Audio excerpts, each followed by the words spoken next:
কৌরবদের ১০০ জন ভাই ছিল, কিন্তু একজন বোন ছিল। সেটা কি আপনি জানেন? এই একজন বোন তিনি কিভাবে সৃষ্টি হলেন?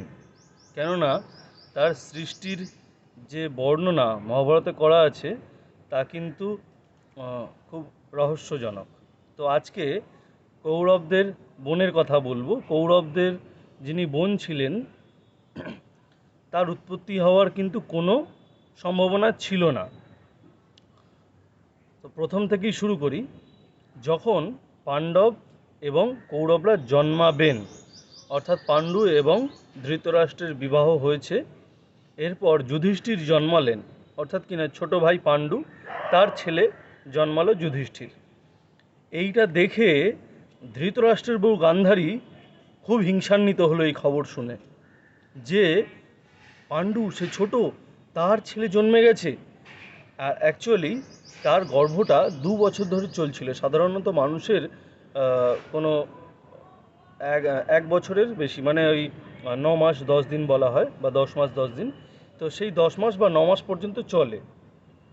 কিন্তু গান্ধারীর ক্ষেত্রে কী হয়েছিল, সেটা ২ বছর পর্যন্ত চলছিল। এবং গান্ধারী সেটা সেই কারণে কী করলেন, এই খবর জানতে পেরে তিনি তার গর্ভপাত করালেন নির্জনে, এবং দেখলেন যে লৌহ পিণ্ডের মতো একটা পিণ্ড গর্ভ থেকে কিন্তু বেরিয়েছে, কিন্তু সেটা ফোটেনি, অর্থাৎ কিনা তার থেকে কোনো সন্তান হওয়ার কোনো সম্ভাবনা নেই। তিনি তখন সেটাকে ফেলে দিতে যাবেন, এমন সময় ব্যাস সেখানে এলেন, এবং আসার পরে তিনি বলছেন, তুমি এ কী করেছো? তখন গান্ধারী তাকে খোলামেলা সমস্ত কথা বললেন। দেখুন, আমার যে যা আছেন, ছোট যা, তার সন্তান হয়ে গেছে, কিন্তু আমার ২ বছর ধরে গর্ভধারণ করে আছে, কিন্তু সন্তান হয়নি। সেই জন্যে আমি ভয়ে কী করেছি, এই গর্ভপাত করেছি। তো তখন বেদব্যাস ঋষি এই যে পিণ্ডটা ছিলেন সেটাকে শীতল জল দ্বারা ১০০টা ভাগ করলেন, এবং যে দাসী সেখানে ছিল তাকে বললেন ঘৃতযুক্ত পাত্রের মধ্যে এই ১০০টা অংশকে রাখতে। কিন্তু তিনি যখন এই ১০০টা অংশ বানাচ্ছিলেন আর ছোট ছোট করে অংশ করছিলেন, তখন গান্ধারীর মনে হয় যে যদি আমার তো ১০০টা সন্তান হচ্ছে ছেলে, কিন্তু যদি আমার একটা মেয়ে থাকতো, তাহলে আমি মেয়ে এবং জামাইয়ের সুখ কিন্তু পেতাম। অর্থাৎ দেখুন, আমরা অনেক জায়গাতেই বলে থাকি যে আমাদের শাস্ত্রে মেয়েদের কোনো জায়গা নেই, মেয়েদের খুব অবমাননা করা হয়েছে। হয়েছে, অবশ্যই হয়েছে, হয়নি তা না।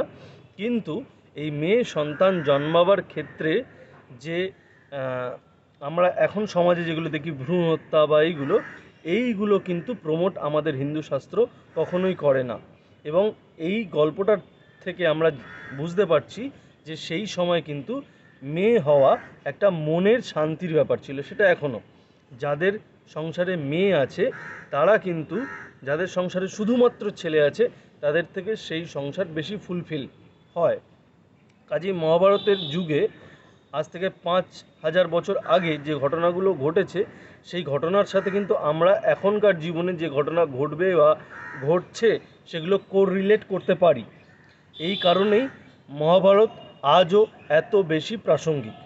কাজেই যে গল্পটা বলছিলাম সেইখানে আবার চলে যাই, যে বেদব্যাস ১০০টা ভাগ করছেন, এবং গান্ধারী চিন্তা করছেন যে তার যদি একটা মেয়ে হয়, তখন সেটা বেদব্যাস ঋষি বুঝতে পারলেন, এবং বুঝতে পারার সাথে সাথে তিনি ১০০র সাথে আর একটা ভাগ বেশি করলেন, এবং যে শেষ ভাগটা করলেন তিনি গান্ধারীকে বললেন, তোমার মনোগত ভাব আমি বুঝতে পেরেছি, তোমার তো ১০০টা ছেলে হবেই, সাথে এই যে ১০১ একটা অতিরিক্ত পিণ্ড তৈরি হয়েছে, এর থেকে যেটা হবে সেটা তোমার মেয়ে হবে, এবং তুমি মেয়ে এবং জামাইয়ের সুখ অনুভব করবে।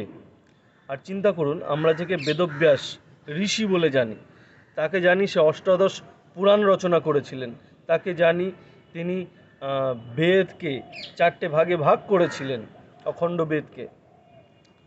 তিনি কি করছেন, টেস্ট টিউব বেবি, এখন যেটা আমরা জানতে পারি যেটা টেস্ট টিউব বেবি, সেই টেস্ট টিউব বেবি কিন্তু তিনি সেই ৫,০০০ বছর আগে তিনি কিন্তু তৈরি করছেন। এটা মাথায় রাখতে হবে যে তিনি শুধুমাত্র লেখক বা শাস্ত্রকার ছিলেন না, তিনি একজন বড় বৈজ্ঞানিক কিন্তু ছিলেন। ঠিক আছে, এর থেকে আমরা এটা খুব ভালোভাবে জানতে পারি। আর মহাভারত থেকে রেফারেন্স পাই যে আজকে যে কাজগুলো আমরা করছি আজ থেকে 5,000 বছর আগে সেই কাজগুলো অনায়াসেই আমাদের বৈজ্ঞানিকরা, আমাদের ঋষিরা করতে পারতেন। ধন্যবাদ। এই রকম ভিডিও পাওয়ার জন্যে আমার এই চ্যানেলটাকে লাইক করুন, সাবস্ক্রাইব করুন এবং ফলো করতে ভুলবেন না, এবং লাইক কমেন্ট অবশ্যই করবেন। ধন্যবাদ।